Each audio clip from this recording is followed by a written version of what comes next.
اللهم صل على محمد وعلى آل محمد كما صليت على إبراهيم وعلى آل إبراهيم وعلى آل إبراهيم إنك حميد مجيد. اللهم بارك على محمد وعلى آل محمد كما باركت على إبراهيم وعلى آل إبراهيم إنك حميد مجيد.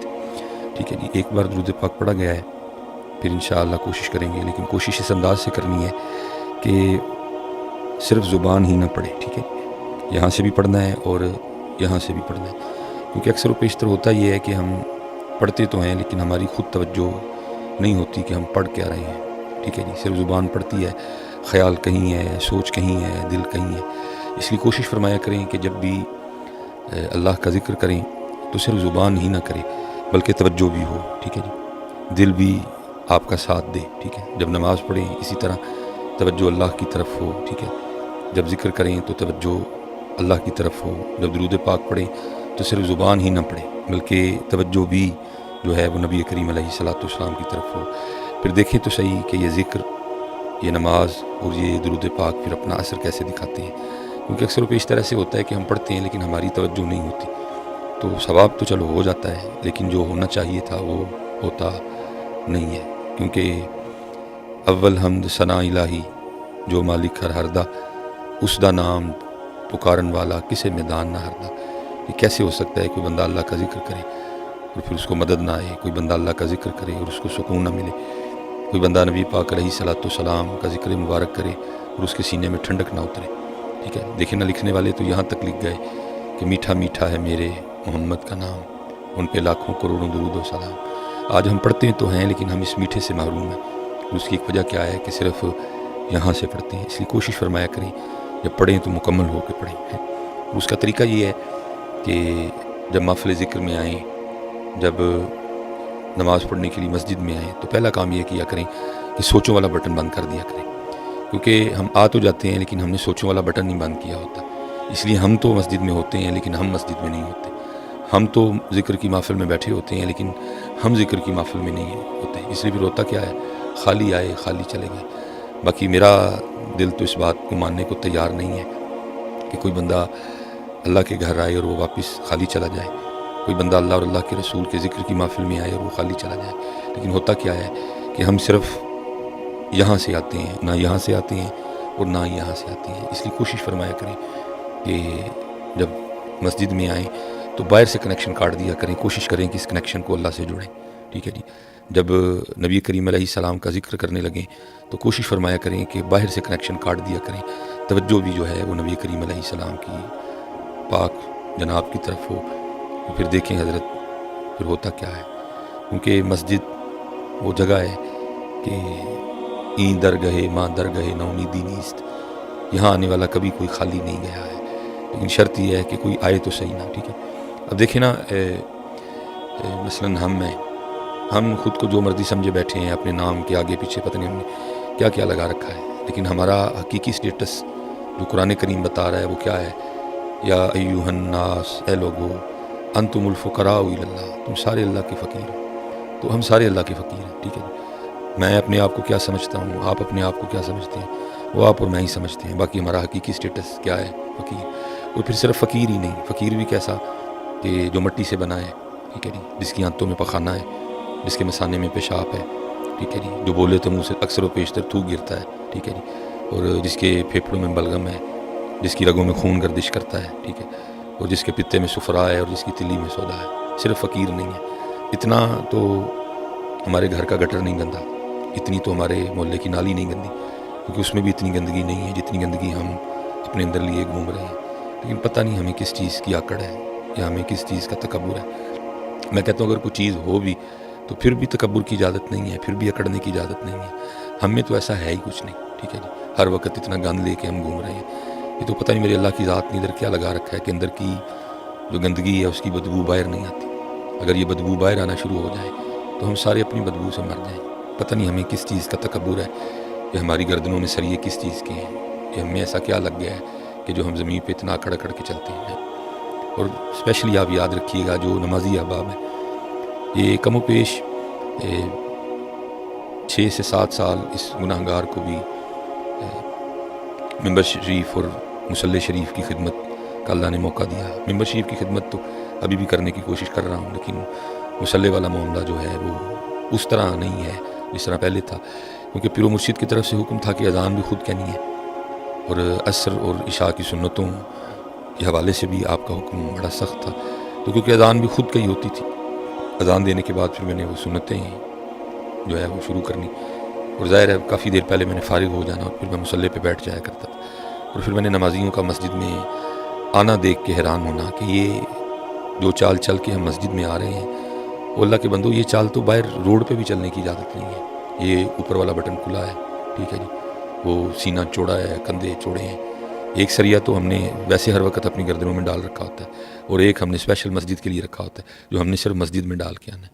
وہ بندے اللہ کے تو فقیر ہے، تو فقیر بن کے آ، تو فقیر ہے، تو فقیر بن کے آ. یہ تو کیا بن کے آ رہا ہے اللہ کے بندے؟ اور یہ تو کس کو دکھا رہا ہے؟ یہ کوٹ، یہ کپڑے، یہ دکھا کے ہم لوگوں کو متاثر کر سکتے ہیں. یہ اوپر والا بٹن کھول کے اور یہ سینہ چوڑا کر کے ہم یہ لوگوں کو کچھ دکھا سکتے ہیں. اللہ کو کیا دکھانا چاہتے ہیں ہم؟ ادھر تو ایسی چال نہیں ہے، ادھر تو ایسا رنگ نہیں ہے. جو تو ہے وہی بن کے آ، گردن جھکا کے آ، سینہ نیچے کر کے آ، کندھے نیچے کر کے آ، یہ بٹن نیچے کر کے آ تو صحیح کبھی اس انداز سے، اور پھر دیکھ تیرا اللہ تجھے کیا کیا عطا فرماتا ہے. کیونکہ این درگہے ماں درگہے نومیدی نیست، اتھو آ کے کبھی کوئی خالی نہیں گیا ہے. ہم خالی ہیں تو ہماری اپنی خطا ہے، ہماری اپنی کوتاہیاں ہیں، ہمارا اپنا تکبر ہے جس کی وجہ سے ہم خالی جاتے ہیں. اسی لیے تو میاں محمد بخش رحمۃ اللہ تعالی علیہ کمال کر گئے. عارف کھڑی رومی کشمیر کمال کر دیا حضرت. لیکن دکھ یہ ہے کہ چسکے لگاتے ہیں، کوئی اس کا لگا لیتا ہے، کوئی اس کا لگا لیتا ہے، ٹھیک ہے جی. نہ سنانے والا ان کی مان رہا ہے، نہ سننے والا ان کی مان رہا ہے. سنانے والا سنا کے مزہ لے رہا ہے، سننے والا سن کے مزہ لے رہا ہے. اللہ ہمیں عمل کی توفیق عطا فرمائے. قرآن و حدیث کو انہوں نے ہمارے مزاج اور ہمارے انداز کے مطابق ہمارے سامنے رکھ دیا، اور پھر کمال لکھا. میاں محمد بخش صاحب نے کیا لکھا؟ فرماتے ہیں جس نے اونچا نام رکھایا، جس نے اونچا نام رکھایا تے چولہے دے وچ سڑیا، نیواں ہو کے لنگ محمد، نیواں ہو کے لنگ محمد. ہمیں یہی سجدہ ہے. بڑا نام میرے اللہ کا ہے، بڑی ذات میرے اور آپ کے اللہ پاک کی ہے. بڑا نام نبی کریم علیہ السلام کا. سبحان ربی الاعلیٰ یہ اللہ کے لیے، سبح اسم ربک الاعلیٰ یہ اللہ کے لیے، تبارک الذی بیدہ الملک یہ اللہ کے لیے، سبحان ربی العظیم یہ اللہ کے لیے. ہم میں کیا چیز ہے اکڑنے والی؟ کس چیز کی اکڑ ہے؟ کس چیز کا تکبر ہے ہمیں؟ اللہ میں اسے محفوظ رکھے. تو اس کی اجازت تو باہر نہیں ہے، اور ہم یہ سارا کچھ لے کے مسجد میں آ جاتے ہیں. اس لیے نیواں نیواں نیواں نیواں سیکھو آداب مسجد میں آنے کے. یہ بہت بڑا نام ہے حضرت سفیان ثوری رحمۃ اللہ تعالی علیہ، ٹھیک ہے. یہ تو اللہ کا کرم ہے، نبی کریم علیہ السلام کی وجہ سے معافی ہے. نہیں تو اللہ مجھے معاف کرے، جیسے ہمارے امام نے ہمیں نام لے لے کے مسجد سے اٹھا دیا جائے، چل نکل تجھے تو ہمارے گھر میں آنے کا طریقہ بھی نہیں آتا ہے. بہت بڑا نام ہے سیدنا سفیان ثوری رحمۃ اللہ تعالی علیہ. یہ اگر عالمانہ رنگ دیکھنا ہو تو تذکرۃ الحفاظ، ٹھیک ہے، تذکرۃ المحدثین، ٹھیک ہے، ایسی. اور اگر صوفیانہ رنگ دیکھنا ہو تو وہ پھر عوارف المعارف، کشف المعجوب، تذکرۃ الاولیاء، حلیۃ الاولیاء. بہت بڑے عالم، عابد، زاہد. کئی 100 رکعتیں رات کو آپ کا معمول تھا، اللہ کے کامل ولی تھے. لیکن ایک دن کیا ہوا کہ مسجد نماز کی ادائیگی کے لیے آئے. کیونکہ مسنون طریقہ یہ ہے کہ جب مسجد میں آئیں تو پہلے دایاں قدم اندر رکھیں، کیونکہ توجہ نہیں تھی، خیال نہیں تھا. تو انہوں نے کیا کیا، مسجد میں پہلے بایاں پاؤں رکھ دیا. بس پھر مسجد میں بایاں پاؤں رکھنا تھا کہ غیب سے آواز آتی ہے، او سور، او بیل، او ٹگے، کیا تجھے ہمارے گھر میں آنے کے آداب بھی یاد نہیں ہے؟ تو ہم کس بات کی مولی ہیں؟ لیکن کیونکہ ہمارے معاملے آخرت کے لیے چھوڑ دیے گئے ہیں، اس لیے میں آپ سے گزارش کروں گا بدو مسجد آؤ، ٹھیک ہے جی، فقیر بن کے آؤ. اور پھر دیکھو تو صحیح آپ کا اور میرا اللہ ہمیں کیا کیا عطا کر کے واپس بھیجتا ہے. کیونکہ این در گئے ماں در گئے نومیدی نیست. لیکن کیا ہے، جس نے اونچا نام رکھایا تے چولہے دے وچ سڑیا، نیواں ہو کے لنگ محمد تے لنگ جاویں گا اڑیا. نیواں ہو کے. اور پھر دوسرا یہ ہے کہ بیٹھیں کسی کے پاس، کسی عالم کے پاس، کسی صوفی کے پاس، اور پھر وہ ادا وہ رنگ سیکھیں کہ اپنے اللہ سے لینا کیسے ہے، اپنے اللہ سے مانگنا کیسے ہے. ٹھیک ہے. پہلی بات تو یہ ہے کہ ہاتھ بھی، اب تو لوگ ویسے بھی دعا نہیں کرتے ہیں، اسپیشل جو نمازی ہیں. ٹھیک ہے. ہمیں تو نماز پڑھ کے پہلے تو اس بات پہ معافی مانگنی چاہیے کہ اللہ جو ہماری نماز تھی یہ تیری بارگاہ کے لائق ہی نہیں تھی، میرا قیام تیری بارگاہ کے لائق نہیں تھا، میرے رکوع تیری بارگاہ کے لائق نہیں تھے، میرے سجود تیری بارگاہ کے لائق نہیں تھے. لیکن کیا ہے، ایسی کوئی فکر، ایسی کوئی سوچ، ایسا کوئی انداز ہے ہی نہیں، بس نماز پڑھی اور وہ گئے. ٹھیک ہے. اللہ کہ ہم اپنی اصلاح کو دیکھیں، قربان جائیں گے ان کی نمازوں کو. لیکن وہ پھر بھی بعد میں کتنا صرف اس بات پہ رویا کرتے تھے کہ اللہ میری نماز تیری بارگاہ کے لائق نہیں. اور آج کیا ہے، کھڑے نماز میں ہیں لیکن خیال پتہ نہیں کدھر ہے، سوچ پتہ نہیں کدھر ہے. اور بعد میں ٹھیک ہے نماز پڑھ کے معافی مانگے اپنے اللہ سے، یا اللہ اس کو قبول کر لے، یہ تیری بارگاہ کے لائق نہیں ہے، میرا رکوع تیری بارگاہ کے لائق نہیں، مجھے تیری جناب میں کھڑا ہونے کا طریقہ نہیں آتا، مجھے تیری جناب میں جھکنے کا طریقہ نہیں آتا. اللہ مجھے معاف کر دے، میری نمازوں کو بہتر کر دے. دیکھیں نا، نماز کے بعد جو مسنون دعائیں ہیں ان میں سے ایک دعا کیا ہے، اللہم انی، اے اللہ میری مدد کر. اس بات پہ اللہم انی علی ذکرک، کہ میں تیرا ذکر کر سکوں. اللہم انی علی ذکرک و شکرک، کہ میں تیرا شکر کر سکوں. اور پھر آگے کیا ہے، وہ حسن عبادتک، میری اس بات پہ مدد کر کے میں تیری عبادت کو آسان انداز سے کر سکوں، اچھے طریقے سے کر سکوں. میں عبادت کرتے ہوئے خیالات سے، وسوسوں سے، شیطان سے محفوظ رہوں. میری توجہ تیری ذات کی طرف رہے. کھڑا تیری بارگاہ میں ہوں، سوچ کسی کو رہا ہوں. کھڑا تیری بارگاہ میں ہوں، خیال میرا کسی جانب ہے. آیا تیرے گھر میں ہوں لیکن تیرے گھر میں آ کے بھی میں تیرے گھر میں نہیں. مانگیں اپنے اللہ سے، یا اللہ ہماری نمازیں ٹھیک کر دے. وہ نمازیں جو بدلتی ہیں، وہ نمازیں جو بے حیائی سے روکتی ہیں، وہ نمازیں جو دل کو نرم کرتی ہیں، وہ نمازیں جو سوچوں کو، خیالوں کو پاکیزہ کرتی ہیں. اے اللہ ہمیں ان نمازوں سے نماز دے. خوب نماز پڑھ کے گڑ گڑایا کریں، معافی مانگا کریں، اپنی نمازوں کی بہتری کے لیے اپنے اللہ کے حضور دعا کیا کریں. اکثر احباب کہتے ہیں کہ جی وسوسے بڑے آتے ہیں. ٹھیک ہے، آتے ہیں، لیکن اپنے اللہ سے مانگیں. انشاءاللہ جب اللہ کی ذات کرم کرے گی کم سے کم ہوتے جائیں گے. لیکن مانگیں تو صحیح نا. اللہم انی علی ذکرک و شکرک و حسن عبادتک. اور پھر دعا مانگنے کا طریقہ سیکھیں کہ کیسے لینا ہے اپنے اللہ سے. اور بات پھر وہی ہے کہ ملنا فقیر بن کے ہی ہے. جیسا آپ کا اور میرا انداز فقیرانہ ہوگا، جیسی عاجزی ہوگی، جھک کے، لف کے، رو کے مانگیں گے، پھر دیکھیں میرا اللہ کیسے نوازتا ہے. یہ حضرت جنید بغدادی رحمۃ اللہ تعالی علیہ کے لیے لکھا ہے. آپ فرماتے ہیں کہ بغداد شریف میں نا ایک قتل ہو گیا اور شک کی بنا پہ 20 بندے گرفتار ہوئے.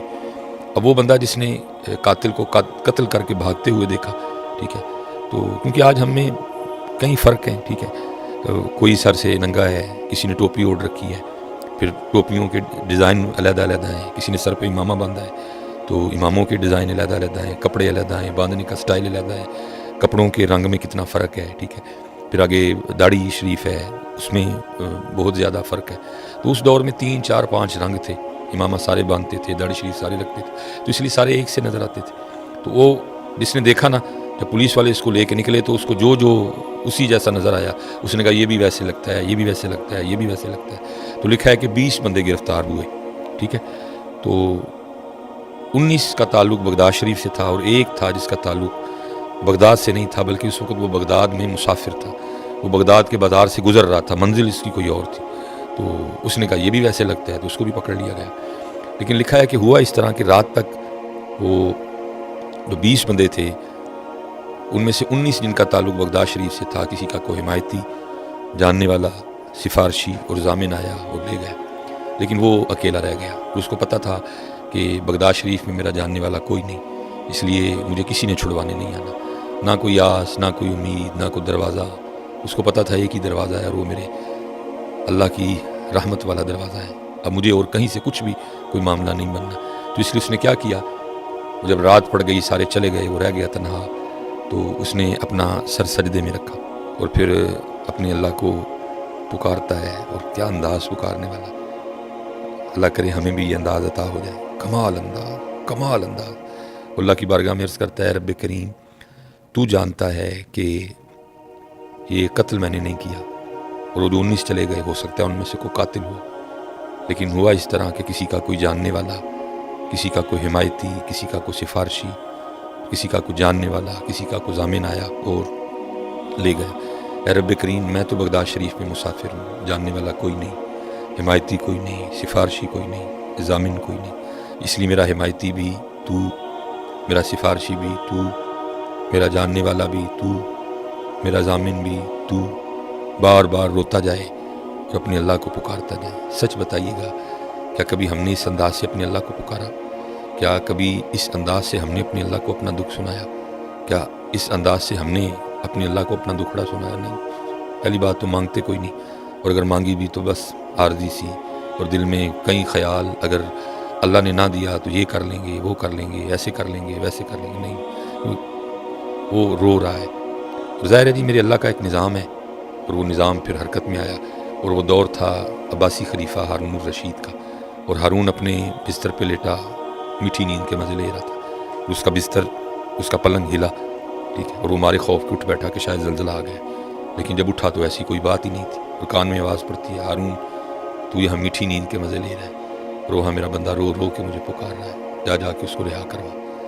اب ہارون کے دل میں یہ خیال آیا، کیا بندہ ہوگا وہ، ٹھیک ہے، سارا بغداد بھرا پڑا ہے، علماء ہیں، صوفیاء ہیں، وزراء ہیں، گورنر ہے، ٹھیک ہے، کتنے کتنے ہیں، لیکن اگر اٹھایا بھی گیا، جگایا بھی گیا تو بادشاہ وقت کو جگایا گیا، کیا ہوگا، کیا اس کا مقام ہوگا اللہ کی بارگاہ میں؟ اس لیے ہارون نے نہ سر پہ کچھ پہنا اور نہ کچھ پاؤں میں پہنا، اور اسی طرح بھاگا قید خانے کی طرف، جا کے دروازہ کھٹکھٹایا، قید خانہ کھلوایا، اور ایک ایک قید خانہ، ایک ایک کمرہ اس نے دیکھا، لیکن کوئی ایسا بندہ نہیں اس کو نظر آیا جو وضاقتہ میں اللہ کا ولی نظر آئے، یا اس پہ اللہ کی دوستی کے آثار نمایاں ہوں، جس کو دیکھے وہ چہرے سے ہی عجیب و غریب نظر آئے۔ کئی بار اس نے دیکھا، کیونکہ اس کو اس کمرے کی جانب نہیں لے جایا گیا، سپاہیوں کا خیال تھا کہ شاید سارے جا چکے ہیں، وہ جو پکڑے گئے صبح، ان کو پتہ نہیں تھا کہ ایک اندر ہی موجود ہے۔ اب جب ہارون نے کئی بار کمرے چیک کیے، کچھ نہیں ملا، اور جب وہ مایوس ہو کے لوٹ رہا تھا تو وہ اس سائیڈ سے گزرا تو اس کے کان میں اس کی آواز آئی، اے رب کریم تو جانتا ہے کہ میں نے قتل نہیں کیا، وہ جو 19 چلے گئے ہو سکتا ہے ان میں سے کوئی قاتل ہو، لیکن کسی کا حمایتی، سفارشی، جاننے والا ضامن آ گیا اور ان کو لے گیا۔ اے رب کریم میرا تو بغداد میں کوئی نہیں، اس لیے میرا حمایتی بھی تو، میرا سفارشی بھی تو، میرا جاننے والا بھی تو، میرا ضامن بھی تو۔ ہارون سمجھ گیا کہ اس کی وجہ سے مجھے اٹھا کے بھیجا گیا ہے۔ اس نے دروازہ کھلوایا، اس کو سجدے سے اٹھایا، سینے سے لگایا، اور اس کو کہنے لگا، او بڑا ہی تو کو زور والا ہے، ایسی اللہ کی بارگاہ میں تیری سنی جاتی ہے کہ سویا ہوا بادشاہی اٹھوا لیا تو نے، چل میرے ساتھ۔ اس کو محل لے گیا کہ اب آرام کر، فجر میں ملاقات ہوگی۔ جب فجر بھی اس نے پڑھی، ہارون نے بھی پڑھی، فجر کے بعد اس نے اپنے وزیر کو بلایا اور بلا کے کہا، جاؤ اس کو نہلاؤ، اس کو غسل کرواؤ، خوبصورت کپڑے پہناؤ اور میرے دربار میں لے کے آؤ، اور ساتھ ایک بندہ جا کے بغداد میں اعلان کروا دے، آؤ آؤ آ کر اس بندے کو اپنی آنکھوں سے دیکھو جس کی ضمانت خود اللہ نے دی ہے۔ جب کوئی اتنی شدت سے، اتنے دل سے، اتنے مان سے، اتنے یقین سے اپنے اللہ کو پکارتا ہے تو پھر اللہ اس کے لیے سوئے ہوئے بادشاہ بھی اٹھوا دیتا ہے۔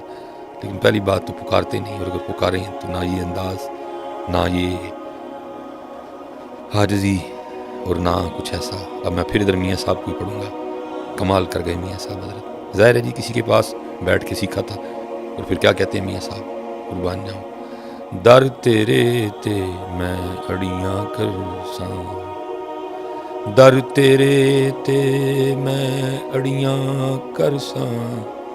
اے اللہ آج تجھ سے مانگتے ہوئے میں تیری بارگاہ میں ایسے ضد کروں گا جیسے ایک چھوٹا بچہ اپنے ماں باپ کے سامنے ضد کرتا ہے، حالانکہ تو میرا اللہ ہے اور میں تیرا بندہ ہوں۔ میں آج تیری بارگاہ میں ایسے ضد کروں گا جیسے ایک چھوٹا بچہ اپنے ماں باپ کے سامنے ضد کرتا ہے، اور پھر اس کی ضد کے سامنے اس کے ماں باپ مجبور ہو کے اس کی بات کو مانتے ہیں۔ تو اللہ تجھے مجبور تو کوئی نہیں کر سکتا، لیکن یہ ہے کہ تو میرا اللہ ہے اور میں تیرا بندہ ہوں۔ در تیرے تے میں اڑیاں کرساں، تے جیویں بال ایانا، ایک نکی جئی ضد کر بیٹھی۔ اب دیکھیں ذرا میاں صاحب کی عاجزی، ہیں مذکر مرد ہیں لیکن سیغہ اپنے لیے مونس کا بولا، یہ نہیں کہا کہ ضد کر بیٹھا اور عاجزی کر گئے۔ در تیرے تے میں اڑیاں کرساں، تے جیویں بال ایانا، ایک نکی جئی ضد کر بیٹھی میں خالی نہیں جانا، ایک نکی جئی ضد کر بیٹھی میں خالی نہیں جانا۔ اس لیے اپنے اللہ کو پکاریں، اپنا دکھ، اپنا درد، اپنی تکلیف اپنے اللہ کو سنائیں۔ اور جہاں سے بات شروع کی تھی بات میں پھر ادھر ہی ختم کروں گا کہ صرف یہاں سے نہیں سنانا، یہاں سے بھی سنانا ہے۔ اور جس دن آپ نے یہاں سے سنانا شروع کر دیا اپنے اللہ پاک کو، پھر دیکھیں ہوتا کیا ہے۔ اللہ ہم سب پہ رحم کرے، اللہ ہم سب پہ اپنا فضل کرے، اللہ ہم سب پہ اپنا کرم کرے۔ وما علینا الا البلاغ